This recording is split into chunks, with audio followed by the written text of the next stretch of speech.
It's been 28 years since partition. There are 4 more years before Margaret Thatcher becomes Prime Minister of England. Something is probably going on in Australia, and West Indies are the best team in the world. It is 1975, and the first men's ODI World Cup is about to take place.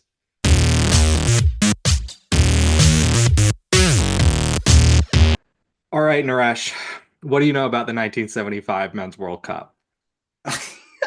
I'll be honest, outside of West Indies and Australia, which I only figured out like a week ago, I did not know much. But I just wanted to point out it's absolutely insane that you started off the first ever podcast episode with partition being like the second word you said.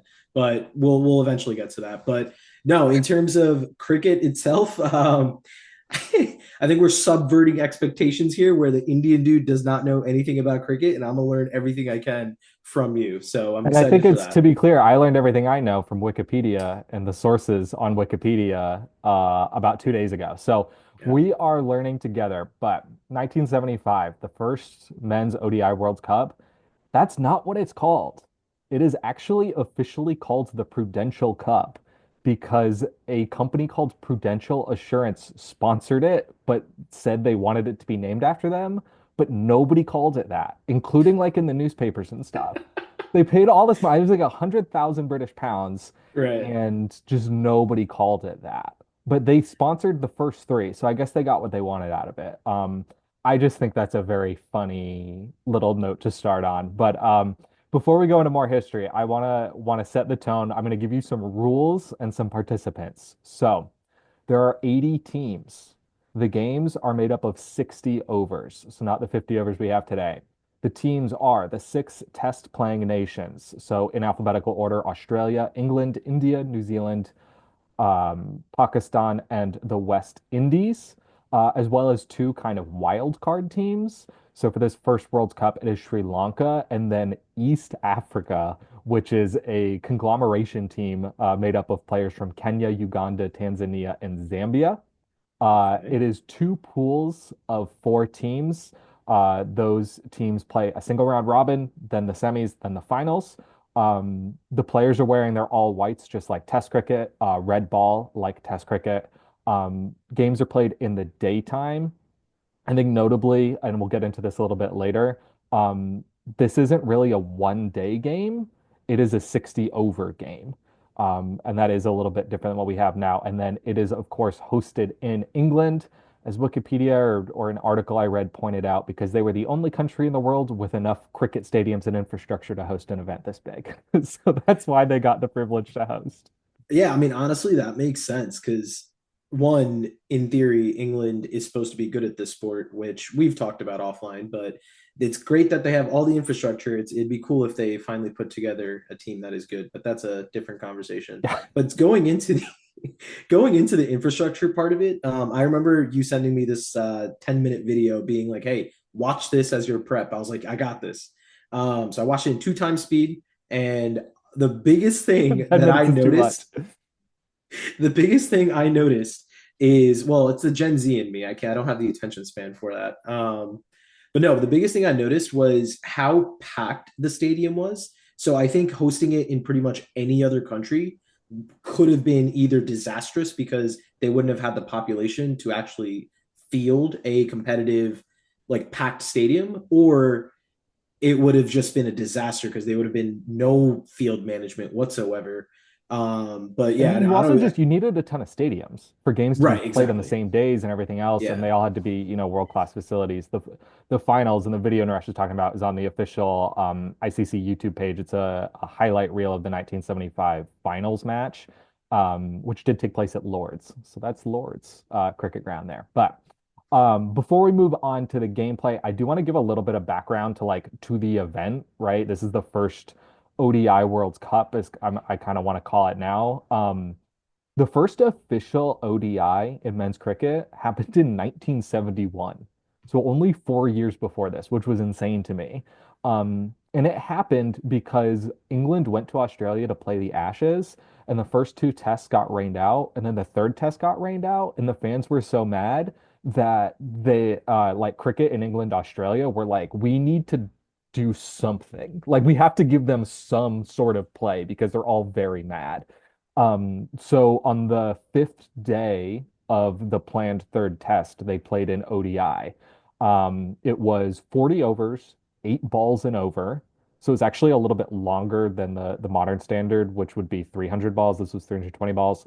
Mhm. Um, and I also think it's really funny that right 4 years after this, in the preview article that the Times of London put out for this event, it gave like a breakdown of all 8 teams. It was a really cool article to read. The guy in the official preview article said, quote, "The game must keep pace with the times without letting the times run away with the game." He's already complaining that the short format is going to ruin cricket. And I'm like, times don't change. There you All go. we've done is getting shorter, and now people are complaining more than ever. Yeah. I do have a quick question for you though. After hearing that story, what do you think of who do you think had a worst investment? Prudential for hosting three straight World Cups and no one knows about him, or the people that bought tickets for the first 3 days of that test match? Who had a worse what? A worst investment. I mean, the people who got the test match, at least they got like some games. The first two tests were completely rained out. Yeah. But I don't know, and I don't know how cheap it was to go to tick or cricket back then. Like now it's kind of expensive depending on the country and depending on, the tournament. Um, like if that was a big investment for somebody, that would really stink. Prudential apparently liked it enough they did it 2 more times. Like they got something out of it. I don't know what they got out of it. They did it twice or 3 times, 2 times after Right. this. So anyway, Yeah. we'll keep it moving. So I don't want this to be too long, but I also want to point out this was not the first Cricket World Cup. The women's cricket had a World Cup in 1973, 2 years before this, and kind of the success of that event like proved that this was a viable option for the men to do. And as Prudential stepped in to sponsor the men's side, and they really weren't sure if they were going to be able to get the event off before that, just from a financial standpoint. The Women's World Cup happened because one investor named Sir Jack Hayward put up 40,000 pounds of his own money just to host the Women's Cricket World Cup. He was apparently like friends with this woman cricketer and businesswoman in England, and she talked Mhm. to him, and he was like, "Yeah, I'll do that." He like sponsored yachting races and all sorts of other stuff. Um, we maybe we'll do a different episode about him or about that event. Um, Kind of a weird guy. Seems like kind of a bad guy. He had a quote one time that was like, "If I could do government, I would be so much further right of Margaret Thatcher, and we need to bring the cat of nine tails back." And I was like, bro, like, We have to kudos do an for episode. I supporting need to learn women's more about this sports, man. but Yeah. also, what are we doing here, bud? So, but so that happened, and I do want to get out there, right? The women had their first World Cup before the men did. Another really interesting thing I found out was in 1965, India and Pakistan stopped playing cricket against each other because of the war in Kashmir. Um, and so they hadn't played against each other in 10 years, but both sides agreed to come do this event and like agreed to play each other should they see each other in the semis of the finals. They knew they would be in separate pool play groups. And it didn't come to pass that they did play each other at this event. But I thought that was pretty cool. It would have happened 3 years earlier than they eventually did play against each other in 1978. Um, and then finally, I said at the top, the six test playing countries at the time were included, but I'm sure some people watching are going to say, but wait, the third test nation ever was South Africa. Why are South Africa not at this event? They had a test team since like 1901. And the answer is the sports boycott over apartheid. I don't know how much you know about that, Naresh. I know there's the really good movie Invictus Mhm. with Nelson Mandela played by Morgan Freeman, and then Matt Damon is like the rugby captain guy. Yeah. Kind of about the end of the sports boycott after Nelson Mandela was elected the leader of South Africa. But yeah, in 1970, yeah, in 1970, the ICC banned all tours of South Africa and banned the South African team from touring other ICC nations. Over apartheid, I know the Olympics had some stuff to do with it. F1 on and off had some stuff to do with it. Rugby had some stuff to do with it. Like everybody kind of individually made their own rules about this. Mhm. but it did mean that South Africa missed this first World Cup. Um, and also of note, because this was so new, this was 5 years into the ban, and you have to plan test tours like really far out because it's 3 months out of the calendar, 2.5 months out of the calendar. Yeah. England had this summer, the summer of 1975, open and available because South Africa was supposed to come tour them.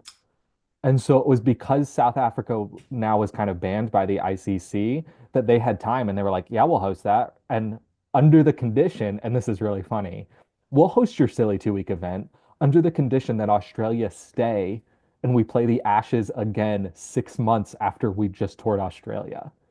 So the which is insane. The Ashes happened in the winter of, or the North American or the Yeah. Northern Hemisphere winter of 1974, 75, and then happened again in the summer of 1975 in England. So they got played back to back, which I thought was very, very funny.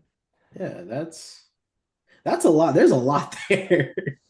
Yeah, I mean, I didn't know a lot. I mean, I've seen Invictus, great movie. And obviously to a North American person, we get told uh what happened during the apartheids and like all of the negative, just how bad everything was, but we don't get to learn too much into the apartheid. So I think Invictus for me was like one of the first, not first say per se, but like the one of the media that I consumed to get a better understanding of like the overall understanding of what was going on there. But no, I didn't.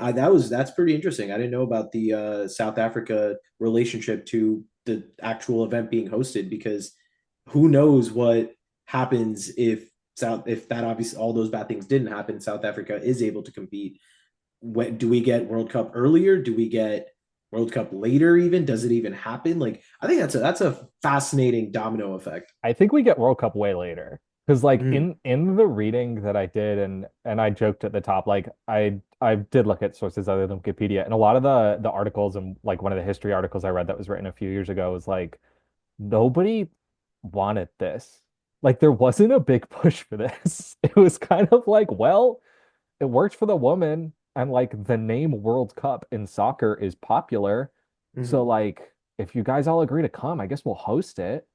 And so they did. And like I think you're right. Like if South Africa was coming to town and those 2 weeks would have been used as prep before the test series, like I just don't I think they would have just said, no, we're busy. And like, we'll host it in 2 years, host it in 5 years. Like nobody Yeah. wants this. I mean, honestly, that's super funny to think about, because I think like at that time, and obviously I'm just putting a lot of words into a lot of people's mouths, but I think India and Pakistan just playing against each other would have meant more for them than a World Cup that they had no ideas about. And then obviously England cared so much about Australia that I think these individual rivalries would have just been played out over and over again than the World Cup itself. And I think I agree with you that it would have been pushed to later. But I don't know. It's a crazy thing to think about how just one little domino, I think, obviously caters to everything, all of the history that we are now getting to talk about. And it's funny you talk about those matchups in particular because moving on to kind of like the meat of the World Cup, um, the pools were quote unquote random, but under the condition that Australia and England not be in the same pool, and India and Pakistan not be in the same pool, and East Africa and Sri Lanka not be in the same pool. So, so it Right, was right, like right. really heavy seating in that sense that it was like flip a coin, flip a coin, flip a coin. But I also just think it's really funny that back in the day, it was like we will play the World Cup under the condition that India and Pakistan do not play against each other. And now, under the guise of randomness, India and Pakistan are in the same pool at every single World Cup. Yeah. See, It's like okay. back in the day, people had morals. Now all they care about is money. Back in the Yeah. day, they hated each other for real.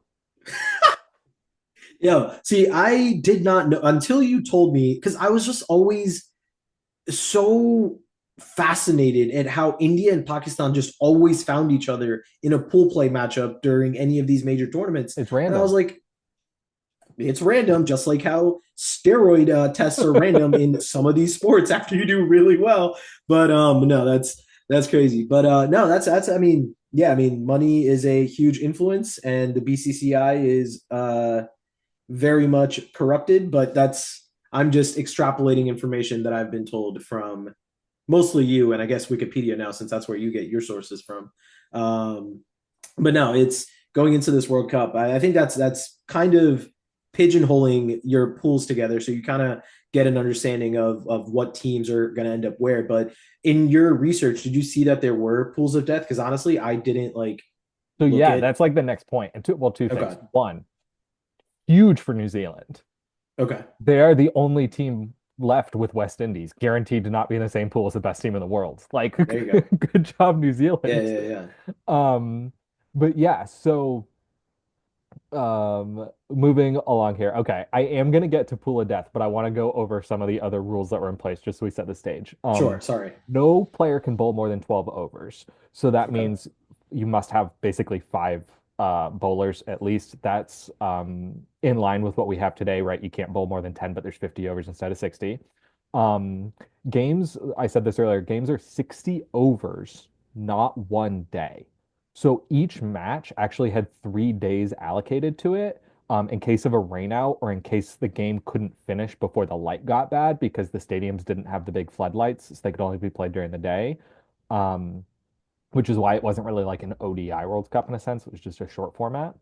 Um, and 8 days before the start of the first game, the ICC voted and unanimously ruled that balls bowled that go over the batter's head will be ruled a wide, which Okay. is the rule today.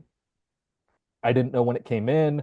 I kind of know that test allows for a lot more stuff to not be wide because the point in that is to get wickets versus the point in short formats to get runs. But it's insane to me that 8 days before they were like, hey, you know this tactic that everybody uses? It's not allowed anymore. See, okay, I feel like that's very much a shot at West Indies and the vaunted bowling lineup that they've had. Because, okay, real quick for the viewers, listeners, whoever, the only reason why I know about the West Indies bowler is because of this fascinating movie called 83. Great movie. Go watch it. It's, I don't know how accurate it is, but it's fun. But that's where I learned about these like four insanely cracked out bowlers, and when in doubt, just throw it at people's heads and get them out of the game, I guess. But no, I think that's very much racism, and I think that is why the ICC passed it. That I will stand by that. Well, see, I do think they definitely had the best fast bowlers in into the late 70s and early 80s. I'm not sure if they were quite as known for it at this time, but they it definitely affected them, I think, more so than any of the other countries, barring potentially Australia or England. Mm-hmm. Certainly all the South Asian countries are were even back then way more known for spin than for fast bowling. And then the final really weird thing, it doesn't have to do with gameplay. I just read this, was like, I have to tell Naresh. Mm-hmm. So teams got to the country 2 weeks before to warm up, but the weather was like so bad they couldn't warm up, including 5 days before the first game of the World Cup. One of England's county cricket games that was scheduled got called off due to snow in June 1975. Can you Yeah. imagine coming from India or Pakistan or Sri Lanka or the West Indies and it's snowing and they're like, yeah, it's the summer here. That is, I can't even react to that. That's insane. Yeah. Way to go, That's what, England. see, if I was a superstitious person and I was coming into this event that I didn't want to be at, I would see that this is a sign for me not to be there and that this event should not run. But no, that's kind of crazy. I'm assuming it wasn't like crazy amount of snow that they had to I like, doubt I'm sure any amount of snow and yeah, they're gonna cancel it. But like, yeah, yeah, no, it's just insane. yeah. No, Like that's kind of it was crazy. that bad. All right. I did have a question for you though. Yeah. Going into like the seeding aspect of it, like, and going into the rule change of throwing a ball over people's heads and whatnot. I'm assuming there was like a ranking system already at that point about like the best overall teams, because I know ODI wasn't like a real thing back then. Well, they like I said, there were three different pairs of teams that they said couldn't be in the same pool as each other. I mean, I That know was that like how it part. worked. I mean, yeah, but was it just like There was you flip a just had coin. 8 teams and flip a coin versus like, hey, Yeah, each of Australia those four and sets flip a coin. okay, so If there, it's heads, then England's in pool A. If it's tails, okay. England's in pool B or whatever. And I don't know why England and Australia weren't allowed to be in the same pool. I think it was because they just played the Ashes and then we're going to play it again. because I would assume that's probably they what it weren't was. the two best teams in the world. Everybody agreed West Indies was. So it wasn't Okay. like them trying to keep the two best teams apart. I'm guessing it was to do with just the Ashes and playing each other so much. They like wanted the fans to be able to see England play other teams. Yeah. But I didn't see that. I just saw like written that it was agreed upon. Mhm. But yeah, speaking of these pools, so Group A is England, New Zealand, India, and East Africa. And Group B is Australia, West Indies, Pakistan, and Sri Lanka. Now, based on this article, this preview article I read from John Woodcock of the Times of London, England, Australia, the West Indies, and Pakistan were considered to be the four best teams. And three of those teams were in Pool B, which means that Yeah. England, as the hosts, got a cakewalk into the semis because the other three best of four teams in the world were all in the other pool together, which also means that one of the four best teams in the world isn't going to make it to the semis, guaranteed. Um, West Indies was also so good by this point that in that article I've been talking about, there is this is a quote, a direct quote. So long as they keep their heads and avoid any disasters with the weather, West Indies should win the cup. Not There they you should go. make it a pool play, not that they Yeah, should yeah, be the yeah. favorite. They should win unless the weather fucks them. Like that's crazy. Yeah. Um, so that is that. Going into gameplay, I'm just gonna highlight two matches before and then go to the semis and the finals. Um, the first match I want to highlight is the very first match of the whole World Cup. It is England against India. England won. They bat first, 334 for four. And then India, while chasing, batted 136 for three, where opener Sunil Gavaskar, better known to us today as Sunny G, batted 36 not out for all 60 overs. He That had 36 not out, chasing 334. I don't know whether to be impressed or just be like, dude, were you even playing in this game? Like, what are you He doing? doesn't know what one days are. I mean, No, it's I looked it clearly up. right. I looked it up because I was like, is this literally his first ever one day? Like, does he Yeah. really not know what's going on? He's cap number four in India's history for ODI. So he was on the very first game. It was played the summer before. So their Gotcha. first ever short form match, and India's first ever short form match was in 1974. So like he'd played in one or two games before this. And I agree it's a skill in the same way that Marnus Labuschagne going 2 off 52 in Perth against Boomer this winter or this this Aussie summer was a skill. But I it cannot have been good to watch. Everybody must have been losing their minds. How his batting partners didn't yell at him to stop, I don't know. But bro, you can't go 36 not out chasing 350 and bat for all 60 overs. Yeah, and they couldn't even what cross 200. That's a rough day. No, they got That's a, 136. The rest of yeah, his team got 100 at least. They tried. yeah. Like, bro, They what are we tried. doing? They tried. Oh man. Yeah, no, it's Yeah, no, insane. that's Okay. rough. That is rough. The other match I want to talk about is the lead up to it, right? So Pakistan to take all surprise out of this, lost their first two matches and immediately were not going to be able to advance to the semis. Their first two matches being against Australia and the West Indies. Mhm. The Australia match not particularly close. Australia 287 for seven, Pakistan all out for 205. Now, against the West Indies, actually, before we talk about West Indies score, because that game was really close, and I want to talk through it a little bit. Um, I want to point out that Pakistan was missing a player for the first two matches that was so important that it was called out in this preview article. It was like he was like one of the only players individually called out for Pakistan, and it was to say that he would be missing the first two matches. This player was a 22-year-old named Imran Khan who was missing the first two matches because he was sitting his exams at Oxford. That's elite. He That missed the first two World Cup yeah. games because Yeah. it was the end of the semester and he had to take his tests for school. Wow. That Yeah, is no, it's insane. Hopefully he passed. That's a lot I of mean, he pressure to be did. He sitting there. graduated from Oxford, so I don't. I maybe he struggled that year. I don't know, but Yeah, that's gotta stink to be like, I missed the only two meaningful games for the World Cup because I had to take these stupid tests. that's Um, crazy.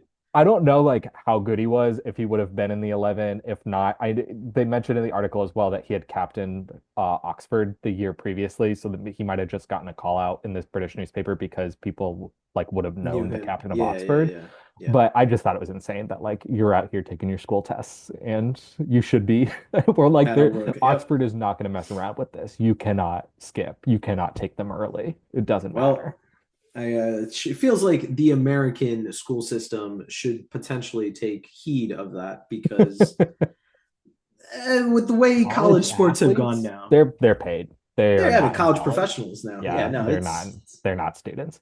what Okay. happened to the game I Um, love. No, I'm just gonna all keep right, going. let's go. West Indies, Pakistan.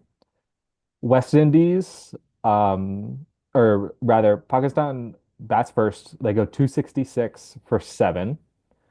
And ultimately, West Indies wins 267 for nine from 59.4 overs. So they won with one wicket in hand and two balls to go.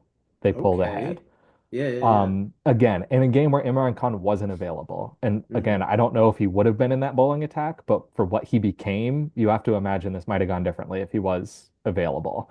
Absolutely. Um, so in this game, Pakistan had West Indies at 166 for eight. So West Indies needed 101 runs with eight down, and they managed to pull out the win.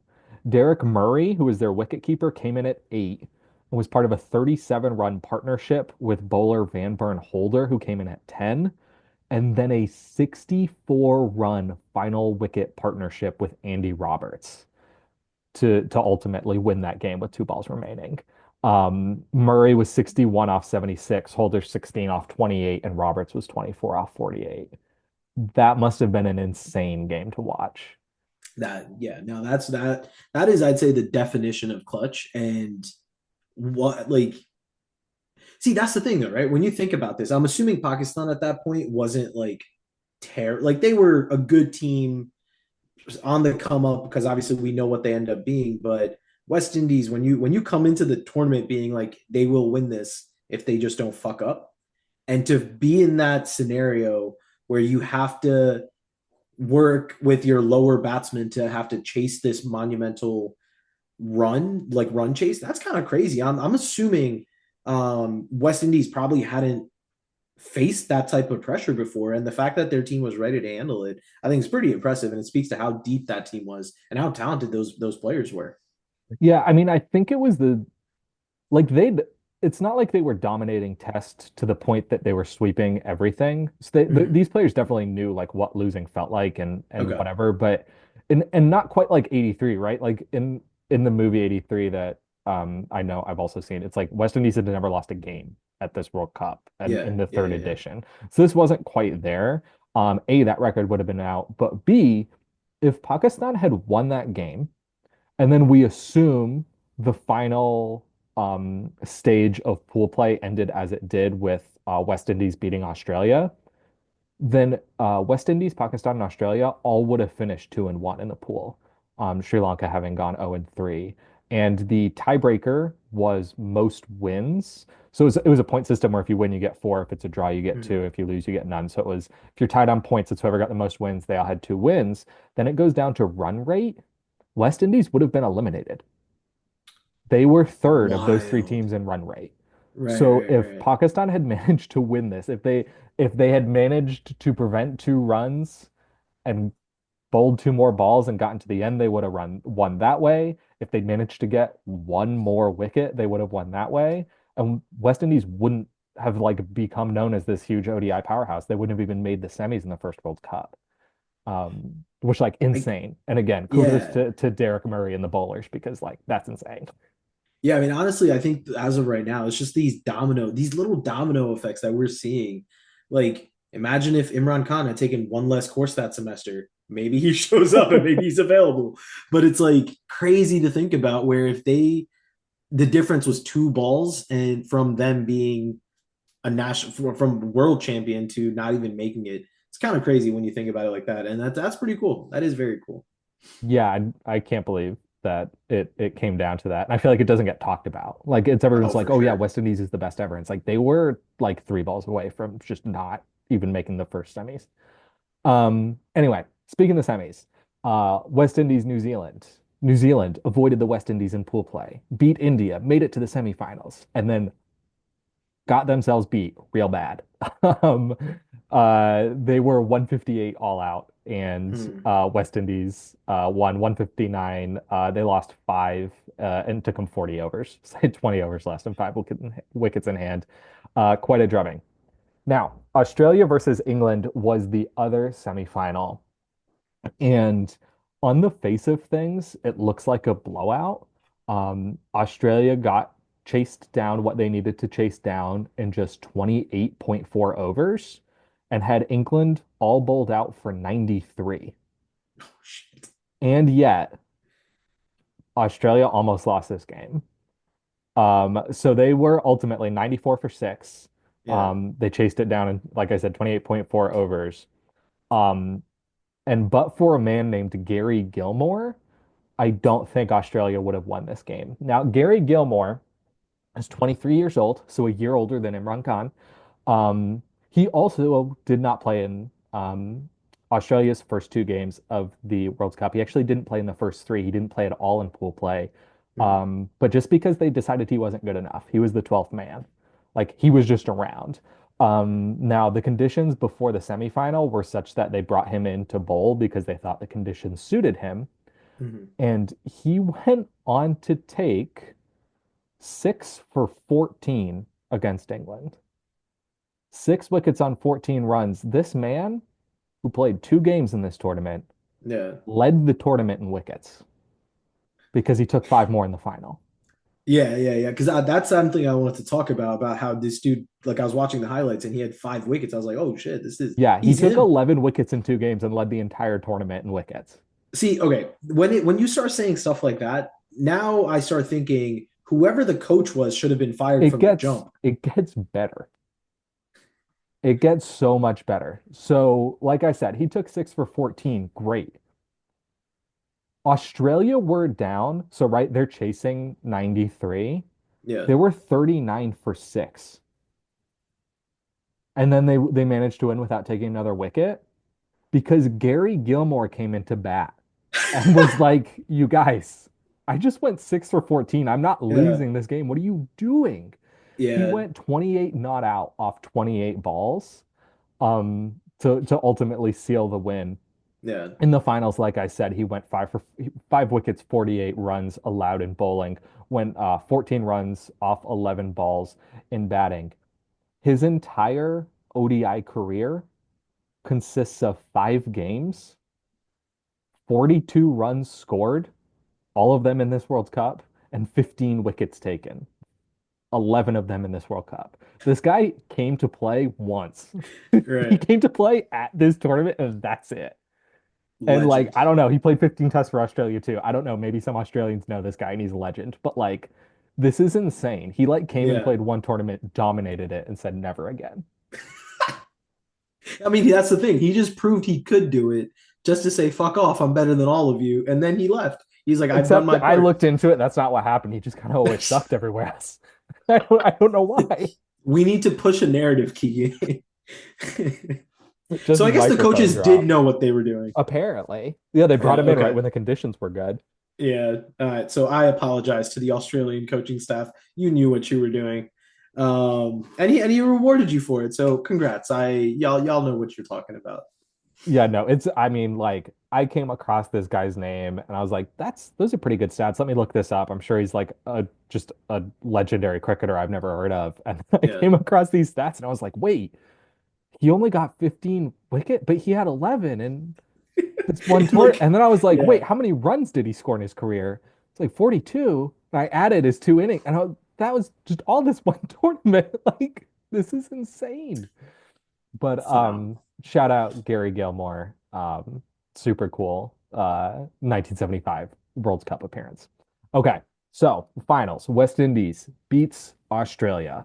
Um, Ultimately, I think you would probably say this was not a particularly close game. Obviously, like watching watching highlights, it's hard to tell where the emotional swings were, or what it was like in the stands. Um, Australia won the toss and chose to bowl. West Indies go 291 for 8 wickets, and Australia chasing are all out for 274, with about an over and a half to go.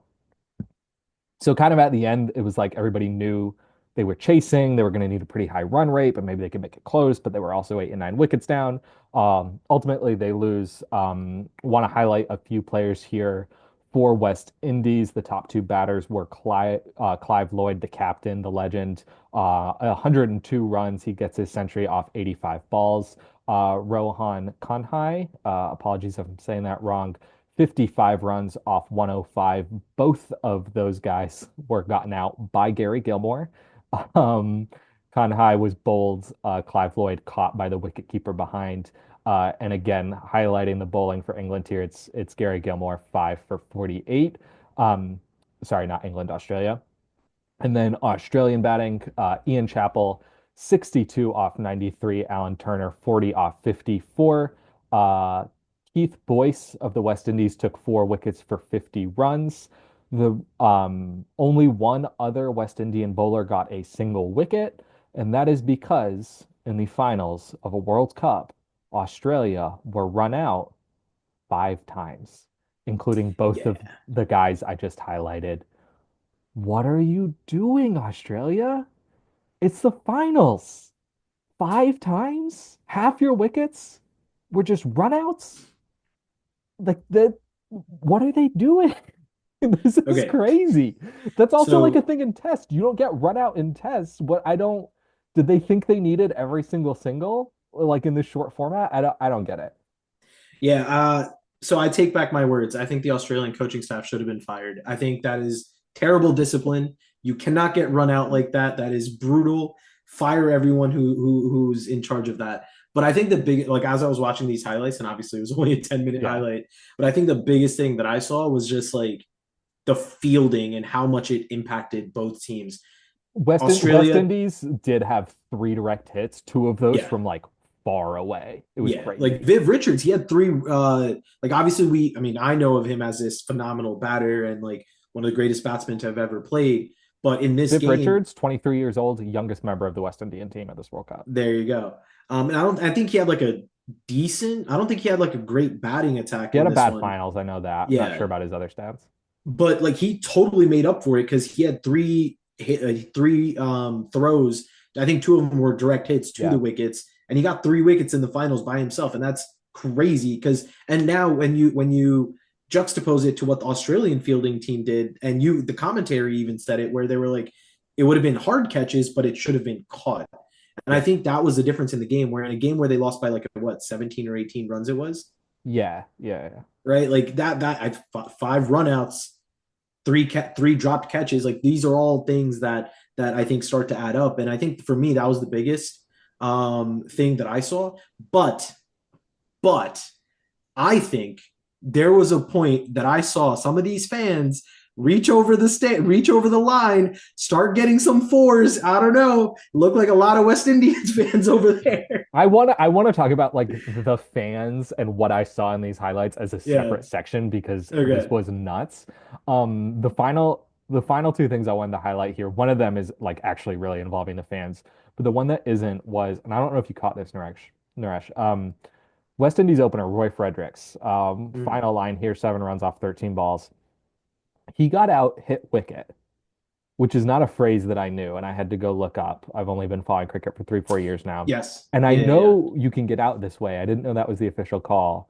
This dude hit a six, like Rishabh Pant hits a six, and fell over twirling and knocked the bails off the stumps and was Yeah. out. And like Yeah. obviously West Indies ends up winning. Who cares? It looks kind of silly. If they lost, especially if they lost close, like that's crazy. Yeah. Yeah, I saw that immediately, and I that brought me back to my younger days when I used to play cricket in the streets when I was 8 years old, and I for some reason just started wailing on a ball. But then in my follow through, I hit the wicket, and they said I was out, and I got so mad. And I was 8 years old. This is a professional cricketer in the World Cup. I can't even imagine his walk back to the locker room to be like, "That's how I got out on a six." And I got out. Also, real quick, I don't know if you know this, but like, did the runs count? Would the runs count in No, that they didn't scenario? count. They don't, right? Okay. Yeah, they don't count. It's just an out. Yeah, that's Yeah, no, rough. it stinks. It's crazy. Um, but I like again, and like I made the silly little comment like Rishabh Pant, like the I feel like the modern day commentators just spend all their time yelling at him and why can he look like this? I was like, you guys looked pretty silly when you were batting too back in the 70s. Like maybe you thought you weren't taking risks, but like there were some insane shots that I saw in this highlight video. Well, it's clear some of these commentators weren't taking risks when they're going 36 Yeah, not out in a 36 chase. not out. Not to Let's throw go, Sonny shade. G. All right. Final thing I want to highlight before we go into like some silly observations here were with 3 overs remaining in the game, and this is kind of quoting from Wikipedia. The game reached an unlikely climax when one of the batsmen, Lilly, hit a no ball. So, right, it was delivered to him. It was ruled a no ball by the umpire on the field. He hit it to Fredericks at extra cover and was caught. And that was the final out. Except it was a no ball, so it didn't count because the result of a no ball doesn't count if it's a wicket, it only counts if it's runs. Yeah. Um, but the crowd didn't know that it was a no ball, so they rushed to the field. Right. The batters and the fielder did all know it was a no ball. So the batters are just running because they can take the runs. The fielder threw it in, missed the wicket, and then the ball went bouncing into the fans because now they're all over the field and was Yeah, lost. yeah. The two batters just kept running until all the fielders or all the fans could be taken off the field. Right. And like at the end of this huge mess, the umpires were like, "You get 2 runs." And then the batters argued, and the umpires were like, "Okay, you get 3 runs." Like that was it. And like I know Naresh said this before, we'll go on. From what you can see in this highlight video, it was West Indian fans. Obviously, you're not going to rush the field if your team lost, but like the West Indian fans rushed on, and then kind of England or Australia get like nothing out of this. Basically, I mean, they Dude, get 3 runs. I yeah. presumably, if nobody had rushed to the field, they only would have gotten 1 or 2. Like they might have been rewarded a little bit. But I can't imagine. Could you imagine if the umpires were like, "Yeah, we counted. You guys get 37 runs." It took the No, see, police going 10 off minutes to get everybody off the field. see, going off of that though, imagine doing all of that running and you're exhausted because you're running suicides back and forth, and then you get told, fine, we'll give you 3 runs after you argue No, for we'll it. give you 2. Two, but then you argued for Fight it, me so for fine, you 3. get yeah, fight you for 3. And then you do all of that running, and then you end up getting so exhausted and you can't continue. I think that's why they lost the game. That last run out was because that batter was like, you know what? You Fuck mean it. I'm that tired of bowler who running. had his pads on and had to go back because the rest of his Oh, team let him down? yeah, Still it's has the exactly. There you wicket. go. There you go. Yeah, I don't know what they were doing. I mean, this goes into the run out scenario. This goes into just all of these things. Going into that, like fans rushing the field. I saw that, but I think there was a hard cut. Yeah, no, So I so after I read this, I yeah. rewatched the highlight reel like 8 times trying to find it. I don't think they included it because Okay. I think the Okay. ICC like is embarrassed by this. Maybe that's I mean that's just Now you know what? It straight was out. probably the prudential people. They were like, we can't Yeah, have this at our this event. is no good. This is no good. We need discipline in our events. Um, but yeah, so some final observations here. You've already brought this up. So fans were in seats at Lord's, and then there was like, what would you call it? Like a foot or a 2 foot Like a like gallery section. Like, cardboard yeah. blocker in front of them that's theoretically separating them from the field. Then there's like a maybe like a 3 or 4 foot gap before the actual boundary rope. There were fans for the entire final sitting on the grass between the boundary rope and the end of the stands. And yeah, they were running onto the field to get fours and throw them back before they'd reach the boundary. They were running onto the field to like pat the batters who had gotten out on the shoulders, like sprinting out on the field and touching players. They were like not throwing the ball back because they wanted to like show all their friends they'd gotten it for it. Like this was insanity. And you can see there are shots where there is a police officer standing next to a fan, and the fan runs onto the field, and the police officer doesn't care, like, doesn't try to do anything about it. And this is the reason I keep saying like this was at Lord's. If you're gonna bring up now, like Lord's is this decorated and distinguished institution and we behave a certain way here, the way that I saw that you behaved there is by allowing anyone who wants to run onto the field, and I think that's awesome. We should keep allowing this to happen, but don't go being like, respect the old way. The old way kicked ass and was much better than what you're telling me it Yeah. was. Hey, dude, that's all part of the fan experience. That's awesome.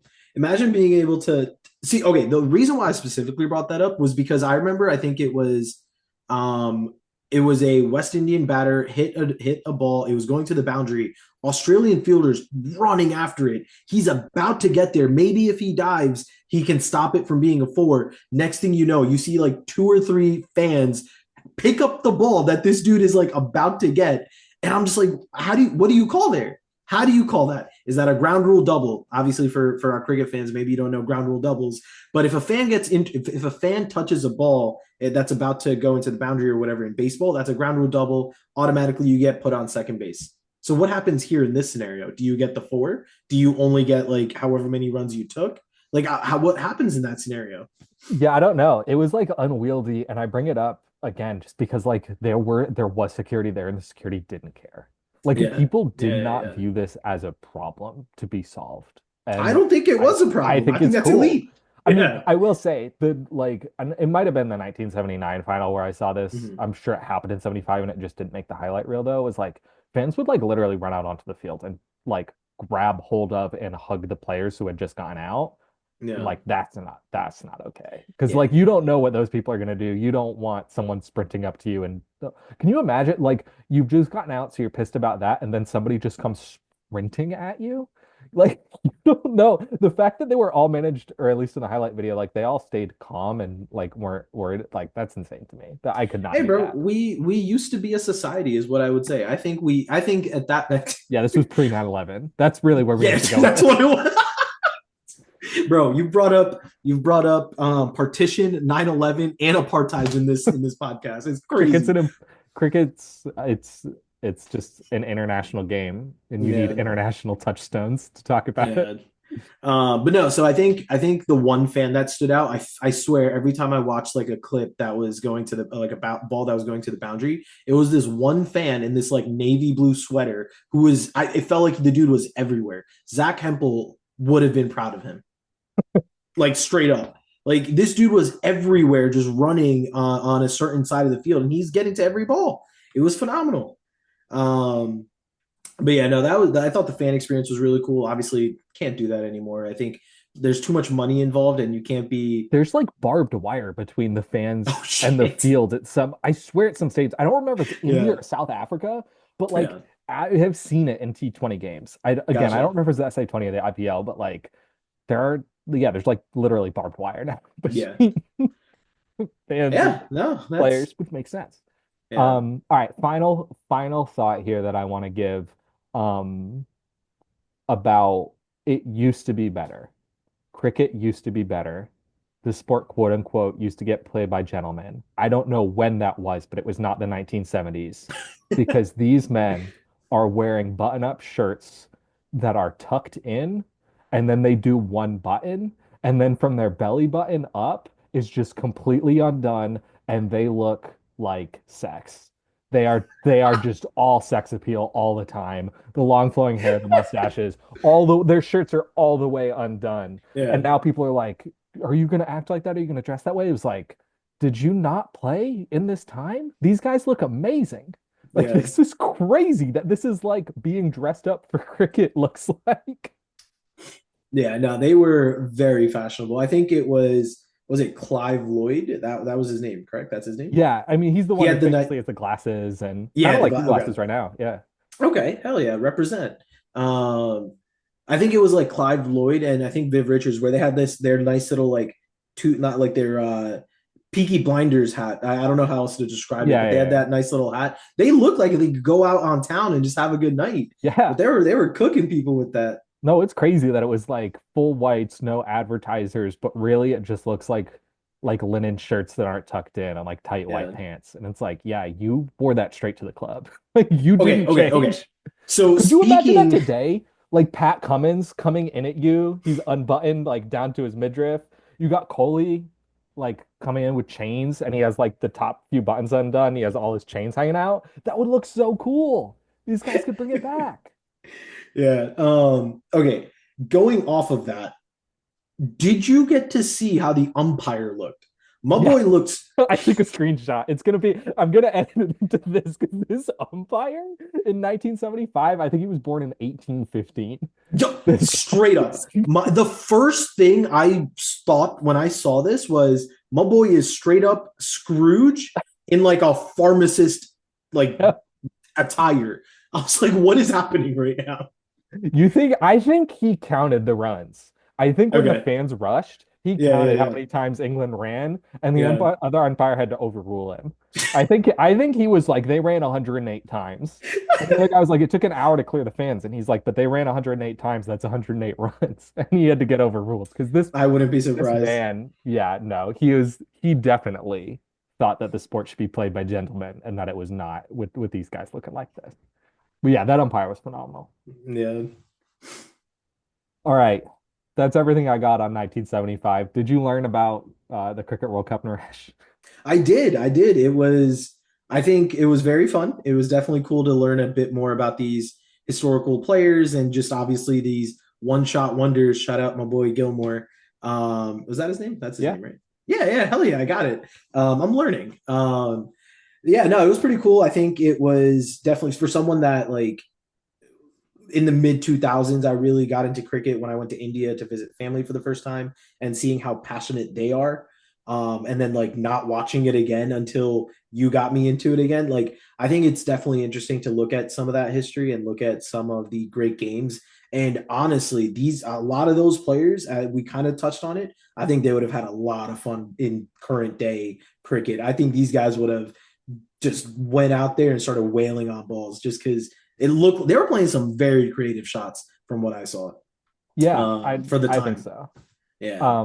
But anyway, we'll be back next time with the 1979 World Cup. We are definitely going to keep an eye on what the fans are doing, what those necklines are doing, and if we can go even further down. I want to see somebody playing shirtless, maybe. But we'll track it all. And thanks for joining. We'll see you next time.